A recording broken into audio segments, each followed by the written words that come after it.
In this video, I'm going to be covering flights number 4 and 5 of our TVC development program, Mercury. So in my last video, I covered Mercury flight number 3, which had its fair share of success and failure. Most notably, it had a pretty bad pitch over after launch. And at the time, I blamed this to be a launch pad issue. I thought the bottom of the rocket clipped the launch pad as it took off, causing it to pitch over. This turned out not to be the issue, as I will discuss later, but I adjusted the launch pad design for flight number 4 to hopefully counteract this issue, which actually didn't fix anything. But before we get into that, first let's roll the footage. 6, 5, 4, 3, 2, 1.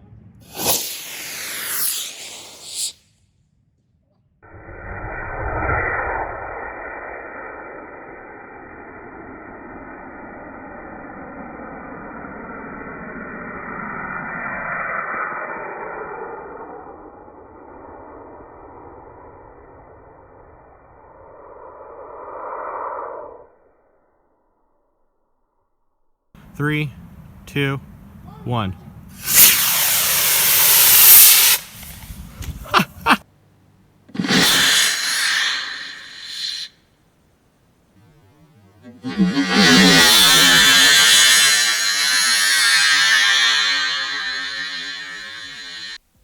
So that was Mercury flight number 4, and obviously it had a pretty bad pitch over, just like flight number 3.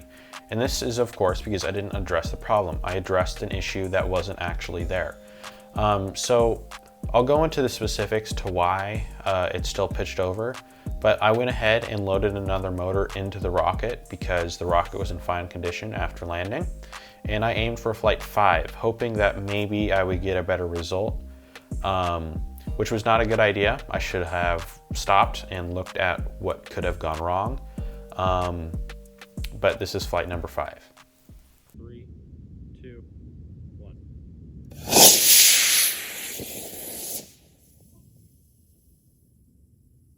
didn't work so well.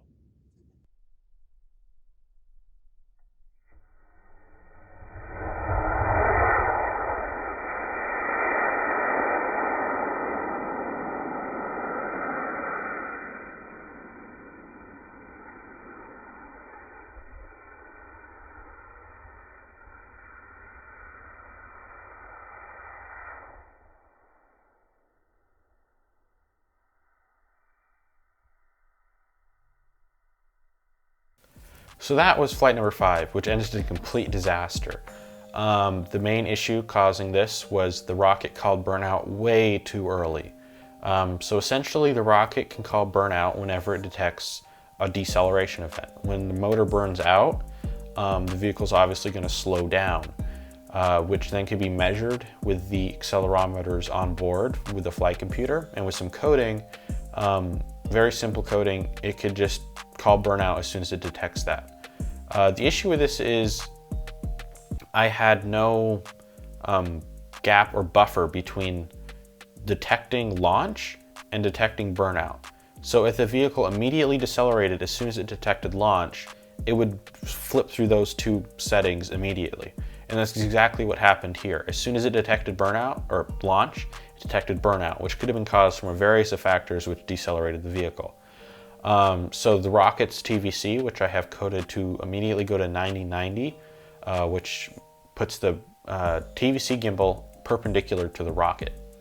And obviously a rocket with no active control and no fins is unstable. So it flipped around and hit the ground hard, which I deserve for not going back and looking at flight number 4 more carefully to try to identify the issue. So I fixed this issue for flight number 5 quite quickly.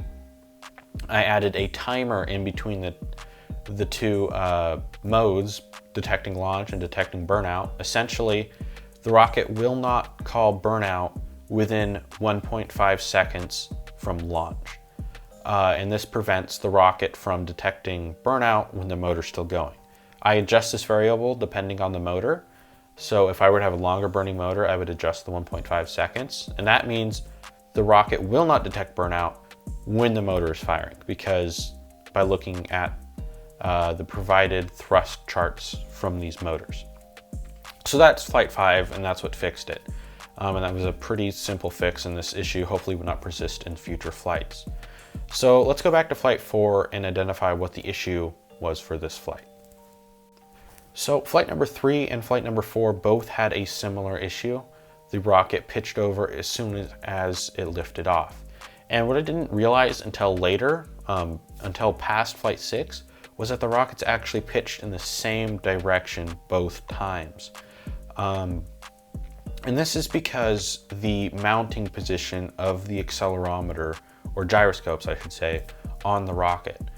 The accelerometer, or gyroscopes, are mounted horizontally to the flight computer. And this causes that any slight issue that I had with soldering it onto the flight computer, and in this case, the gyro was slightly mounted down, which makes the rocket think it's also slightly pointed down. And this could have been easily fixed by a simple line of code of calibrating the gyros right before launch to essentially say that no matter what angle position you are at, the rocket thinks that that is straight. And since that the gyros weren't straight, it would have corrected for that error.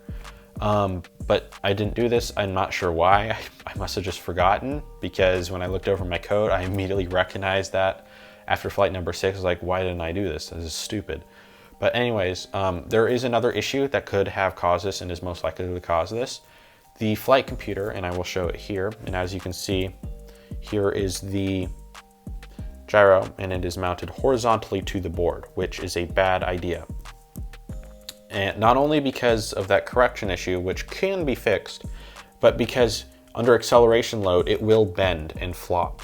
And when the rocket accelerates, it would flop down, furthermore, making it think that it's pitching downwards.